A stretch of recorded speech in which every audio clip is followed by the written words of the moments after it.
ಸನ್ಮಾನ್ಯ ಉಪಮುಖ್ಯಮಂತ್ರಿಗಳಾದ D K Shivakumar ಅವರನ್ನ ನಾವು ಇವತ್ತು ಭೇಟಿಯಾಗಿದ್ವಿ.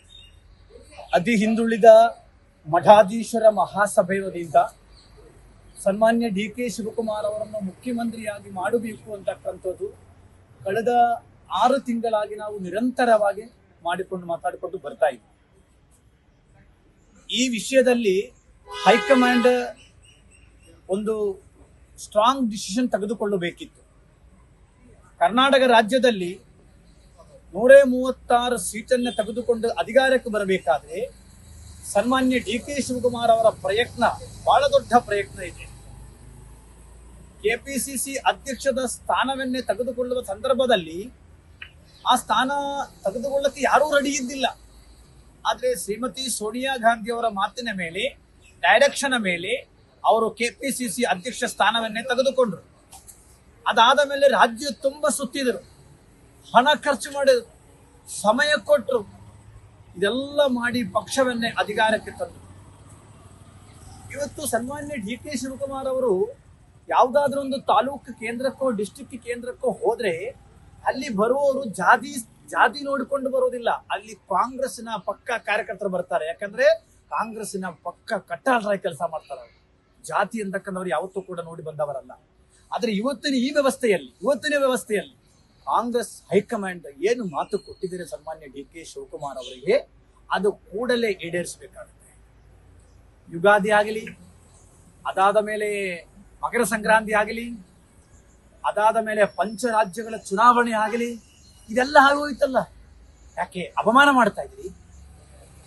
ಡಿ ಕೆ ಶಿವಕುಮಾರ್ ಅವರಿಗೆ ಅಪಮಾನ ಮಾಡುವ ಮೂಲಕ ಒಕ್ಕಲಿಗ ಸಮುದಾಯಕ್ಕೂ ಕೂಡ ಅಪಮಾನ ಮಾಡ್ತಾ ಇದ್ರಿ. ಇದು ಸರಿಯಾದ ಪದ್ಧತಿ ಅಲ್ಲ. ಕಾಂಗ್ರೆಸ್ ರಾಜ್ಯದಲ್ಲಿ ಉಳಿಬೇಕಾದ್ರೆ ಇವತ್ತು ಡಿ ಕೆ ಶಿವಕುಮಾರ್ ಅವರು ರಾಜ್ಯಕ್ಕೆ ಸೀಮಿತವಾಗಿರತಕ್ಕಂಥ ಒಂದು ಲೀಡರ್ ಅಲ್ಲ. ಇಡೀ ದೇಶದ ವಿವಿಧ ರಾಜ್ಯಗಳಲ್ಲಿ, ಬೇರೆ ಬೇರೆ ರಾಜ್ಯಗಳಲ್ಲಿ ಪ್ರಚಾರವನ್ನ ಮಾಡಿ ಪಕ್ಷವನ್ನೇ ಗಟ್ಟಿ ಮಾಡಿರ್ತಕ್ಕಂಥ ಒಬ್ಬ ಧೀಮಂತ ನಾಯಕ. ಅವರು ಬ್ಯಾಕ್ವರ್ಡ್ ಕಮ್ಯುನಿಟಿ ನಾಯಕರೇ. ಇವತ್ತು ನಾನು ಒಬ್ಬರನ್ನ ಇಳಿಸಿ ಅವ್ರನ್ನ ಮಾಡಿ ಅಂತದಕ್ಕಿಂತ ಅವ್ರಿಗೆ ಯೋಗ್ಯತೆ ಇದೆ, ಯೋಗ ಕೂಡ ಕೂಡಿ ಬಂದಿದೆ. ಅವರ ಬರ್ತ್ಡೇ ಬರ್ತಾ ಇದೆ 15ನೇ ತಾರೀಕು. ಹೈಕಮಾಂಡ್ ಈ ಸಲ ಅವರಿಗೆ ಬರ್ತ್ಡೇ ಗಿಫ್ಟ್ ಆಗಿ ಅವ್ರಿಗೆ ಮುಖ್ಯಮಂತ್ರಿ ಸ್ಥಾನವನ್ನು ನೀಡಬೇಕಾಗುತ್ತೆ ಅಂತಕ್ಕಂಥದ್ದು ರಾಜ್ಯದ 32 ಸಮುದಾಯಗಳ ಸ್ವಾಮೀಜಿಗಳ ಒಳಗೊಂಡಿರತಕ್ಕಂಥ ಅತಿ ಹಿಂದುಳಿದ ಮಠಾಧೀಶರ ಮಹಾಸಭಾ ಕಾಂಗ್ರೆಸ್ನ ಹೈಕಮಾಂಡ್ಗೆ ನಾವು ಮನವಿ ಮಾಡುತ್ತಾ ಇದ್ದೇನೆ. ಶ್ರೀಮತಿ ಸೋನಿಯಾ ಗಾಂಧಿ ಅವರಿಗೂ ಎಐಸಿಸಿ ಜನರಲ್ ಸೆಕ್ರೆಟರಿಗೆ ನಾನು ಮನವಿ ಮಾಡುತ್ತಾ ಇದ್ದೀನಿ. ಕೂಡಲೇ ಒಂದು ವೇಳೆ ಇವತ್ತು ಸಾಧ್ಯವಾದ್ರೆ ಇವತ್ತು, ಇಲ್ಲವಾದ್ರೆ ನಾಳೆಯನ್ನೇ ಕಾಂಗ್ರೆಸ್ಸಿನ ಹಿರಿಯ ನಾಯಕರುಗಳನ್ನೇ ಭೇಟಿ ಮಾಡುವುದಕ್ಕೆ ನಾವೆಲ್ಲ ವ್ಯವಸ್ಥೆಯೂ ಕೂಡ ಮಾಡಿದ್ದೇವೆ. ಕೆ.ಸಿ. ವೇಣುಗೋಪಾಲ್ ಅವರನ್ನ ಕಾಂಗ್ರೆಸ್ ಕೇರಳದಲ್ಲಿ ಭೇಟಿ ಆಗ್ತೇನೆ. ಅನಂತರ ಉಳಿದ ಡೆಲ್ಲಿಯಲ್ಲಿಯೂ ಕೂಡ ನಾವು ಭೇಟಿ ಆಗ್ತೀವಿ. ಒಂದು ವೇಳೆ ಕಾಂಗ್ರೆಸ್ ಹೈಕಮಾಂಡ್ ಅವರಿಗೆ ನ್ಯಾಯವನ್ನೇ ಒದಗಿಸಲಿಲ್ಲ ಅಂದ್ರೆ ನಾನು ಹೇಳುವುದು ಸನ್ಮಾನ್ಯ ಡಿ ಕೆ ಶಿವಕುಮಾರ್ ಅವರ ತಾವು ಕಠೋರ ನಿಲುವನ್ನೇ ತೆಗೆದುಕೊಳ್ಳಬೇಕಾಗುತ್ತದೆ. ಸ್ವಾಭಿಮಾನವನ್ನ ಎಲ್ಲಿಯೂ ಕೂಡ ಒತ್ತಿಡುವ ಅವಶ್ಯಕತೆಯನ್ನ ಇಲ್ಲ. ಪಕ್ಷ ಇರಬೇಕು, ಒಂದು ಡಿಸಿಪ್ಲಿನ್ ಒಳಗಡೆ ಇರಬೇಕು ಅಂತ ಹೇಳಿಕೊಂಡು ಅವರು ಇವತ್ತು ಸೈಲೆಂಟ್ ಆಗಿದ್ದಾರೆ. ಆದ್ರೆ ಅವ್ರ ಮೇಲೆ ಇರ್ತಕ್ಕಂಥ ಅಭಿಮಾನ ಇರುವವರು, ಪಕ್ಷದಲ್ಲಿರ್ತಕ್ಕಂಥ ಸಾಮಾನ್ಯ ಕಾರ್ಯಕರ್ತನೂ ಕೂಡ ಹೇಳುತ್ತಾರೆ. ಇವತ್ತು ಯಾರ ಅಧಿಕಾರವನ್ನೇ ಅನುಭವಿಸ್ತಾ ಇದ್ದಾರಲ್ಲ, ಕಳೆದ 8 ವರ್ಷವಾಗಿ ನಿರಂತರ ಅವರು ಅನುಭವಿಸ್ತಾ ಇದ್ದಾರೆ.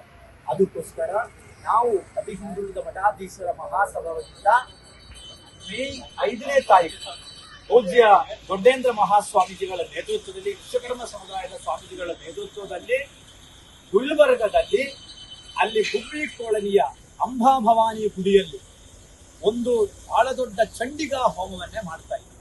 ಅದು ಡಿ ಕೆ ಶಿವಕುಮಾರ್ ಅವರ ಮುಖ್ಯಮಂತ್ರಿ ಆಗಬೇಕು, ಅವರ ಸ್ಥಾನಕ್ಕೆ ಕೂಡಿಸಬೇಕು ಅಂತ ಹೇಳಿಕೊಂಡು ಸಂಕಲ್ಪವನ್ನ ಮಾಡಿ ರಾಜ್ಯದ ಅತಿ ಹಿಂದುಳಿದ ಮಠಾಧೀಶ ಒಟ್ಟಿಗೆ ಸೇರಿಕೊಂಡು ಈ ಹೋಮವನ್ನೇ ಮಾಡೋದಕ್ಕೂ ಕೂಡ ನಾವು ನಿರ್ಣಯ ಮಾಡಿದ್ವಿ.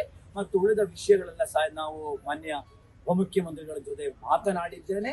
ಹಾಗಾಗಿ ಈ ವಿಷಯದಲ್ಲಿ, ಯಾಕಂದ್ರೆ ಒಬ್ಬ ವ್ಯಕ್ತಿ ಎಷ್ಟೊಂದು ಅಪಮಾನ ಸಲ್ಲಿಸಬೇಕಾಗುತ್ತೆ, ಎಷ್ಟೊಂದು ಕಾಯಬೇಕಾಗುತ್ತೆ, ಇದು ಸರಿಯಾದ ಪದ್ಧತಿ ಅಲ್ಲ ಅಂತಕ್ಕಂಥದ್ದು. ಮತ್ತು ಮಾನ್ಯ ಮುಖ್ಯಮಂತ್ರಿಗಳು ಸಿದ್ದರಾಮಯ್ಯನವರು ಕೂಡ ನಾವು ಅವರನ್ನೇ ಕರೆದು, ಆಯ್ತಪ್ಪ ನಮ್ದು ಇಷ್ಟ ಆಯ್ತು, ನೀವು ಮಾಡಿಕೊಳ್ಳಿ ಬಿಟ್ಟು ಕೊಟ್ರೆ ಮಾನ್ಯ ಮುಖ್ಯಮಂತ್ರಿಗಳಿಗೆ ಇನ್ನೊಂದು ಬಹಳ ಎತ್ತರಕ್ಕೆ ಹೋಗುವಂತ ಮಾನ್ಯ ಸಿದ್ದರಾಮಯ್ಯನವರು ಯಾಕೆ ಅದು ಕಾಣಿಸ್ತಾ ಇಲ್ಲ. ಹಾಗಾಗಿ ನಾವೊಂದು ಕೂಡ ಹಿಂದೆ ಸರಿಯುವುದಿಲ್ಲ.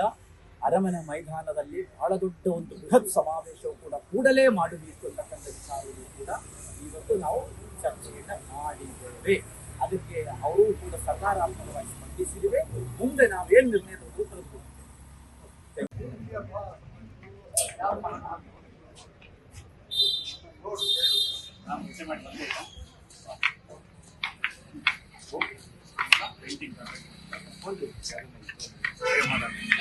ಓ ನಮಸ್ಕಾರ ರೀ, ಅಲ್ಲೇ ಕೂಡ ಕನ್ನಡ ತಗೊಂತಾರೆ.